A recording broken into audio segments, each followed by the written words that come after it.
Assalamualaikum warahmatullahi wabarakatuh.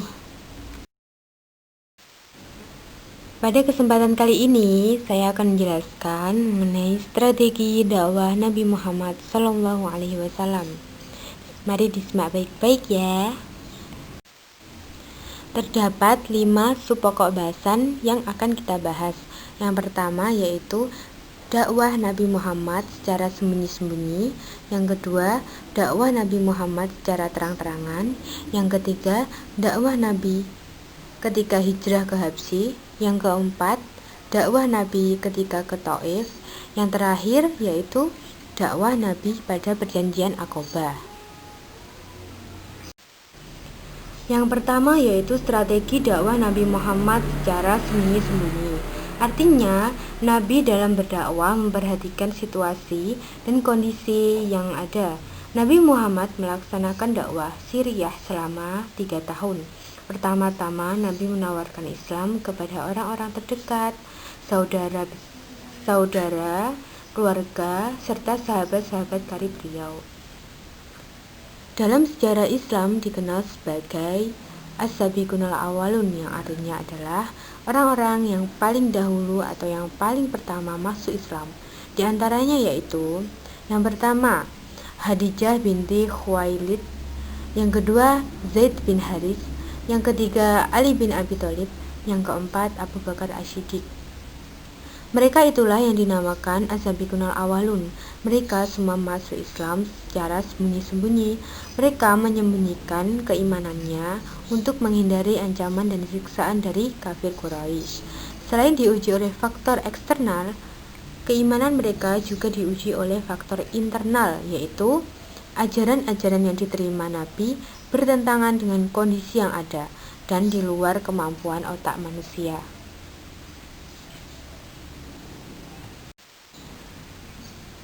Walaupun dakwah dilakukan secara sembunyi-sembunyi dan bersifat personal, namun beritanya sudah kedengaran oleh kaum Quraisy.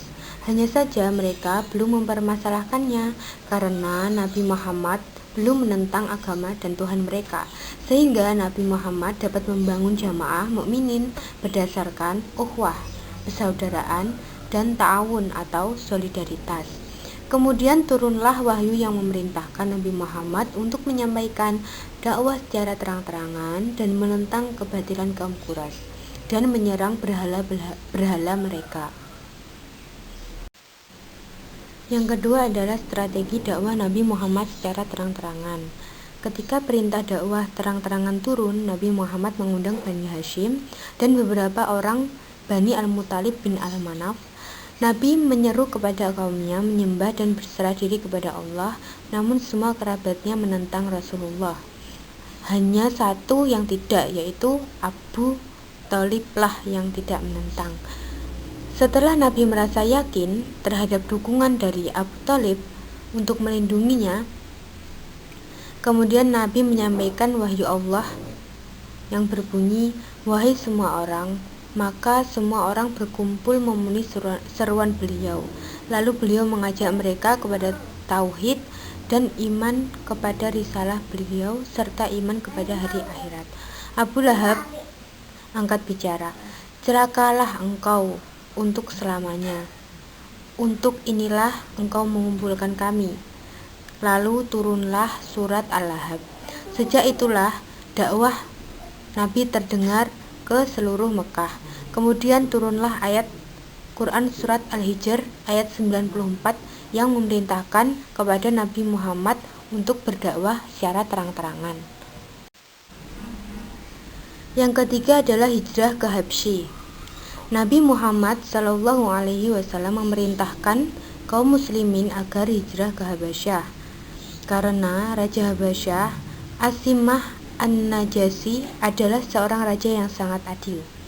Maka pada bulan Rajab tahun kelima kenabian, hijrahlah kelompok pertama yang terdiri dari 12 orang laki-laki dan 4 orang perempuan. Pemimpinnya yaitu Utsman bin Affan yang hijrah bersama istrinya yaitu Sayyidah Ruqayyah, putri dari Rasulullah. Dan hijrah ke Habasyah terjadi selama 2 kali. Ruqayyah kembali bersama suaminya, Utsman bin Affan, bergabung dengan kelompok hijrah kedua. Kafir Quraisy sangat khawatir akibat dari hijrah Habasyah. Mereka takut Islam menyebar keluar Makkah dan nantinya mereka akan mendapat bantuan dan pertolongan dari luar Makkah. Akhirnya kafir Quraisy mengirim 2 orang utusan yang cerdas, yaitu Abdullah bin Abi Rabi'ah dan Am bin Al-Ash bin Wa'il As-Sahmi. 2 utusan kaum Quraisy itu meminta raja agar mengembalikan kepada mereka orang-orang yang meninggalkan agama mereka. Namun raja menolaknya. Kedua utusan kaum Quraisy tersebut kembali ke Mekah dengan tangan hampa. Nabi Muhammad SAW pergi ke Thaif untuk meminta bantuan perlindungan dari keluarganya yang berada di kota itu. Namun harapannya tidak menjadi kenyataan karena mereka tidak memberikan perlindungan apapun kepada Nabi Muhammad. Selain itu, mereka telah terhasut oleh pengaruh Abu Jahal dan para pembesar kafir Quraisy, sehingga mereka mengusir Nabi Muhammad dengan melempari batu. Nabi Muhammad pun kemudian mengalami luka yang sangat parah akibat lemparan batu tersebut. Yang keempat adalah hijrah ke Thaif. Pada tahun 10 kenabian, Nabi Muhammad kehilangan 2 orang yang sangat dicintai. Yang pertama adalah Siti Khadijah, yang kedua adalah Abu Thalib. Ketika meninggalnya kedua orang yang disayangi tersebut, membuat kafir Quraisy itu semakin berani kepada beliau. Melihat kondisi itu, Nabi dan Zaid berencana pergi ke Thaif.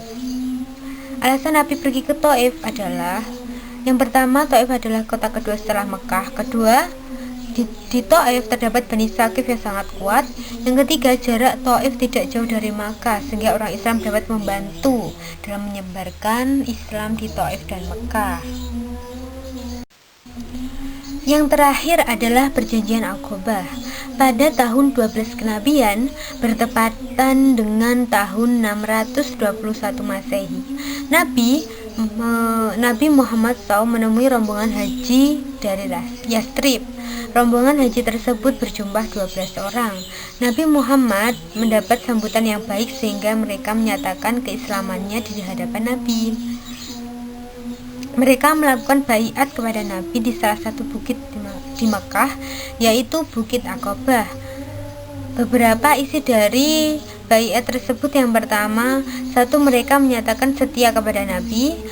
Yang kedua, menyatakan rela berkorban harta dan jiwanya. Yang ketiga, mereka bersedia ikut menyebarkan ajaran Islam yang dianutnya. Yang keempat, mereka menyatakan tidak akan menyekutukan Allah. Yang kelima, mereka menyatakan tidak akan membunuh. Yang terakhir yaitu mereka menyatakan tidak akan melakukan kecurangan dan kedustaan. Sekian yang dapat saya sampaikan, semoga dapat bermanfaat. Wassalamualaikum warahmatullahi wabarakatuh.